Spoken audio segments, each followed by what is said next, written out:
चाहता है। अल जजीरा ने रिपोर्ट किया है कि ईरान अपने मिसाइल कार्यक्रम पर किसी भी प्रकार की सीलिंग का विरोध कर रहा था। अमेरिका के अखबारों में उन मुद्दों पर रिपोर्टिंग हुई है जिन पर सहमति नहीं बन सकी है। न्यूयॉर्क टाइम्स की रिपोर्ट कहती है कि ईरान के अधिकारियों के अनुसार 3 मुख्य बिंदुओं पर बात फंस गई। पहला मुद्दा स्ट्रेट ऑफ होर्मुज को खोलने को लेकर है। अमेरिका की मांग है कि होर्मुज को फौरन खोला जाए। ईरान ने कहा वह शांति समझौते के फाइनल होने के बाद ही रास्ता खोलेगा। दूसरा मुद्दा है 400 किलो एनरिच्ड यूरेनियम के भविष्य को लेकर। ट्रंप चाहते हैं ईरान अपना यूरेनियम अमेरिका को दे या बेच दे। अमेरिका के ऑफर के जवाब में ईरान ने प्रस्ताव पेश किया, लेकिन दोनों पक्ष किसी समझौते पर नहीं पहुंच पाए। तीसरा, ईरान ने मांग की कि विदेशों में फ्रीज किए हुए उसके 27 अरब डॉलर को रिलीज किया जाए ताकि वह पुनर्निर्माण का काम शुरू कर सके। इस युद्ध के दौरान हुए नुकसान को देना चाह रहा था ईरान कि भाई कुछ परसेंटेज ओमान ले ले, ये जो भी हम सर्विस चार्ज लगाएंगे शिप्स को सेफ पैसेज देने का। नहीं, इसमें एक संभावना थी, एक संभावना व्यक्त की गई थी। अभी कोई ऑफिशियल पोजीशन ईरान की नहीं है कि ओमान को देगा, लेकिन अनऑफिशियली ये बात आई थी कि ओमान, क्योंकि ओमान के अमेरिका से अच्छे संबंध, तो ये था कि अगर ओमान के साथ ईरान एक साझेदारी कर ले तो शायद अमेरिका इससे वो हो जाए, मतलब वो उसको मान ले। लेकिन अमेरिका को तो सीधे चाहिए। देखिए, यही बात ट्रंप और बाकी अमेरिकन एडमिनिस्ट्रेशन में फर्क है। जो बाकी एडमिनिस्ट्रेशन ओमान और जीसीसी कंट्रीज के पीछे रहते थे, अब ये ट्रंप चाहता है कि वहां भी सब कुछ उसी के हाथ में है। ये बहुत बेसिक फर्क है। इसकी वजह UFC fight in Miami while Iran talks collapse. जब बातचीत टूट रही थी तो ट्रंप साहब रिंग के बाहर बैठ के मुकाबला देख रहे थे, मजा ले रहे थे फाइटिंग का, और वहीं से फोन कर रहे थे जेडी वांस को। और जेडी वांस ने बाकायदा इकरार किया है, उन्होंने एक्सेप्ट किया है अपनी कॉन्फ्रेंस में कि ट्रंप के फोन आ रहे थे, और उसके बाद ये बातचीत टूटी है। सोचिए आप कि ये आदमी, ये जो ट्रंप है, दुनिया का सबसे ताकतवर आदमी अपने को कहता है, कितना सीरियस है। जब पूरी दुनिया देख रही हो इस्लामाबाद में क्या होने जा रहा है, ये आदमी UFC चैंपियनशिप, मार्शल आर्ट की फाइट देख रहा है जहां सट्टा लगता है, बैटिंग होती है। ये हाल है मिस्टर ट्रंप का। दोस्तों, बड़ा सवाल यही है कि 14 दिन का युद्ध विराम है, ये युद्ध विराम बीच में ही टूट जाएगा, क्योंकि बातचीत का पहला राउंड एक तरह से फेल हो चुका है, या 10 दिन के बाद बातचीत फिर होगी, जैसा कि अल मायादीन कह रहा है कि 10 दिन के अंदर फिर बातचीत हो सकती है। लेकिन 14 दिन हम दुनिया को क्या संदेश देना चाहते हैं? यह सरकार भाजपा क्या संदेश देना चाहती है अपने वर्ल्ड व्यू, अपनी सामरिक नीति और अपनी विदेश नीति को लेकर? मेरे इस सवाल का जवाब दीजिए। मैंने फिर कहा, इस वक्त नजदीक के फायदे के लिए हम अपना दूरगामी नुकसान कर रहे हैं। हो सकता है इस वक्त खामोश रह के प्रधानमंत्री नरेंद्र मोदी और एस जयशंकर को लगता हो कि हमारा कुछ फायदा हो जाए, मगर आपकी विरासत बहुत मायने रखती है। वर्ल्ड वॉर 1 और वर्ल्ड वॉर 2 के दौरान जिन जिन लोगों ने हिटलर का साथ दिया, उन्हें नायकों के तौर पर याद नहीं रखा जाता। जी हां, नायकों के तौर पर याद नहीं रखा जाता, उन्हें अत्याचारी ही कहा जाता है। मैंने लिंडसे ग्रेहाम की बात सुनाई। सबसे बड़ी बात नेतन्याहू का कल का ही बयान है, जिसमें वो ये कह रहे हैं कि हमें लेबनान से बातचीत करने में कोई दिलचस्पी नहीं है, हम चाहते हैं। उन्होंने हमारी शर्तें नहीं मानी, जिसमें न्यूक को लेकर उनका था कि हम क्लियर कट उनसे चाहते थे कमिटमेंट कि वो न्यूक्लियर एनरिचमेंट नहीं करेंगे। तो एक तरह से बातचीत, यहां आप इसको डेडलॉक कहें, बेनतीजा कहें, जो भी कहें, आप क्या कहना चाहेंगे? नहीं, ये बातचीत डेडलॉक नहीं है, ये अगली बातचीत के लिए प्लेटफॉर्म बना है।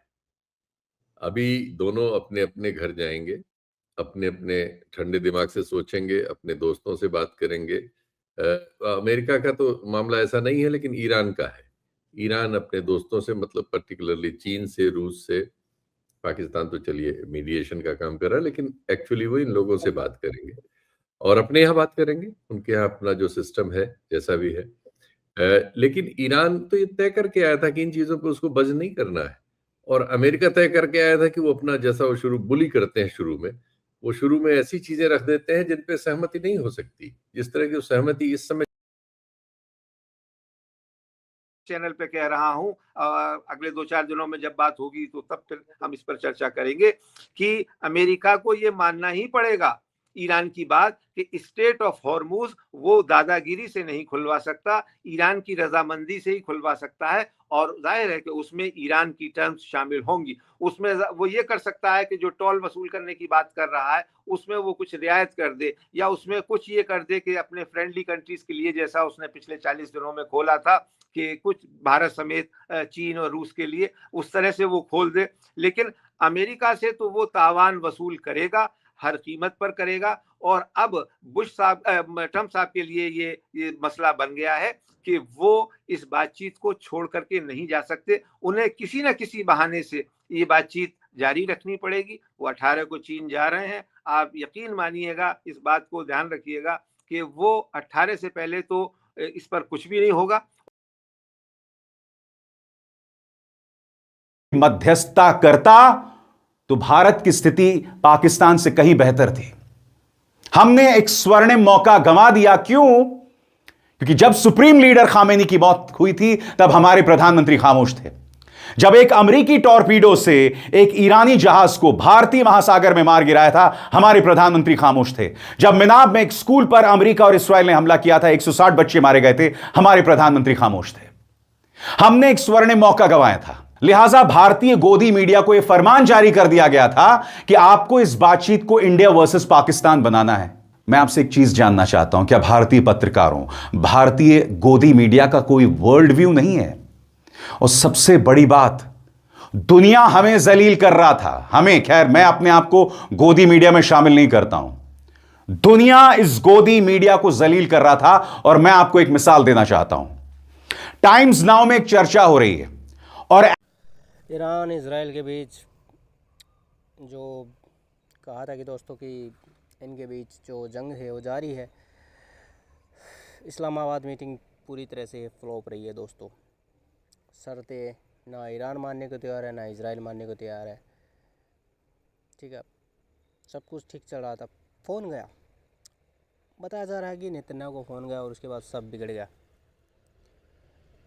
मिट्टी, ठीक है, उन्होंने तो बोल दिया ना तो ईरान परमाणु बम बनाना बंद करेगा, ना ही वो इज़राइल को रिकॉग्नाइज करेगा, और स्ट्रेट ऑफ हॉर्मुज़ पर कब्जा चाहिए।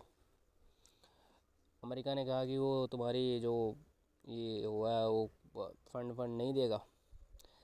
ये मीटिंग है दोस्तों फेल होने के लिए। ऐसी ऐसी शर्तें अगर आप रखोगे तो कहाँ से बातचीत होगी? ठीक है, एक तरफ दुनिया की इकोनॉमी कोलैप्स हो गई है दोस्तों, सबको पता है। डीजल की समस्या भारी है। जिन देशों में डीजल नहीं निकलता, पेट्रोल नहीं है, गैस नहीं है, तो उन देशों को बहुत ज़्यादा किल्लत है दोस्तों। इस बात को समझ सकते हैं, क्योंकि उन देशों में नहीं है। अगर उन देशों में होता तो ये लड़ते रहते, किसको घंटा फ़र्क नहीं पड़ता, लड़ते रहो। हालांकि भारत में नहीं है, ये एक मानने तैयार है। भारत में होता तो फिर कह सकते थे, पर अब भारत में नहीं है। तो ये है दोस्तों, ठीक है। हालांकि इन हालातों में तो लग रहा है कि जो युद्ध है दोस्तों वो बंद नहीं होगा, क्योंकि ये जो टॉक्स है वो फेल हो चुकी है। जे डी वांस ने अपनी तरफ से पूरी कोशिश की है कि सुलह हो जाए, बट जिस तरह के हालात हैं, वो 2 हफ्ते का जो सीज़ फायर है दोस्तों, वो भी अब मेरे ख्याल से लगता है वो कोलैप्स हो गया है दोस्तों। ठीक है, क्योंकि दोनों देश मानने को तैयार नहीं है। दोनों ही चाहते हैं कि वो एक दूसरे को ख़त्म कर दे।